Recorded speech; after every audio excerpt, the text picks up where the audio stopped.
పాలు ఇవ్వాలని అనుకున్నాను. నా ఈ చిన్న కోరికను జనయిత్రి ఫౌండేషన్ వాళ్ళు తీర్చినందుకు సంతోషిస్తున్నాను. మంచిగా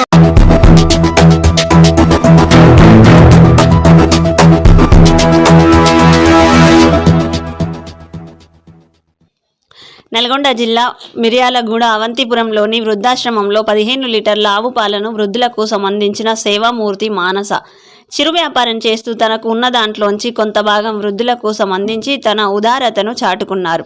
ఈ సందర్భంగా జనయిత్రి ఫౌండేషన్ నల్గొండ జిల్లా ప్రధాన కార్యదర్శి తాజ్ బాబా మాట్లాడుతూ ప్రస్తుత కాలంలో పాల వ్యాపారులు పాలలో ఎంత ఎక్కువ నీళ్లు కలిపితే అంత ఎక్కువగా లాభం వస్తుందని నీళ్లు కలిపి డబ్బులు సంపాదించాలనే ఆలోచనతో ఉంటారు.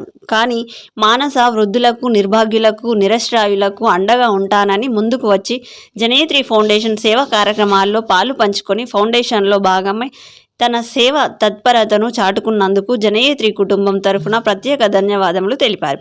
ఈ కార్యక్రమంలో జరీనా తదితరులు పాల్గొన్నారు. ఈరోజు జనయిత్రి ఫౌండేషన్ సభ్యురాలు అయినటువంటి మానస గారు ఈరోజు 15 లీటర్ల పాలు ఇక్కడ ఉన్న అవంతిపురంలో ఉన్న వృద్ధాశ్రమంలో తీసుకొచ్చి వాళ్ళ ఉదార స్వభావాన్ని చాటుకున్నారు.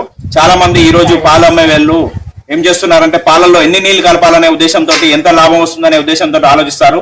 అలాంటి సమయంలో నాకు చేతనైన సహాయం చేస్తానని ముందుకొచ్చి ఈరోజు 15 లీటర్లు పాలు ఇవ్వడం చాలా మందికి ఆదర్శదాయకము. ఇట్లా చిరు వ్యాపారం చేసుకుంటూ తనకున్న దాంట్లో పేదవాళ్ళకి సహాయం చేయాలని చెప్పేసి ఇట్లా ముందుకు వచ్చిన వారికి మా యొక్క జనయిత్రి ఫౌండేషన్ తరఫున హృదయపూర్వక ధన్యవాదాలు, అభినందనలు. సాయంత్రం చాయ్ పెట్టేది లేదు, మనసుకి వృద్ధులకు కానీ ఇలాంటి తల్లిదండ్రులు పేరెంట్స్ వదిలేసిన వాళ్ళకి కానీ ఎవరికైనా కానీ నాకు చాదనైనంత సహాయం చేయాలని నేను మనసులో ఎప్పుడో ఒక సంకల్పం అనేది తీసుకున్నాను. దేవుడు నాకు ఇచ్చిన దాంట్లో ఏదో ఒక రోజు ఏదో ఒక రూపంలో సహాయం చేయాలనేది నా కోరిక. నాకు చాతనైనంత సహాయం చేయాలని నేను డిసైడ్ అయినాను. దానిలో భాగంగానే ఇవాళ ఈ వృద్ధాశ్రమానికి నేను 15 లీటర్ల పాలు ఇవ్వాలని అనుకున్నాను. నా ఈ చిన్న కోరికను జనయిత్రి ఫౌండేషన్ వాళ్ళు తీర్చినందుకు సంతోషిస్తున్నాను.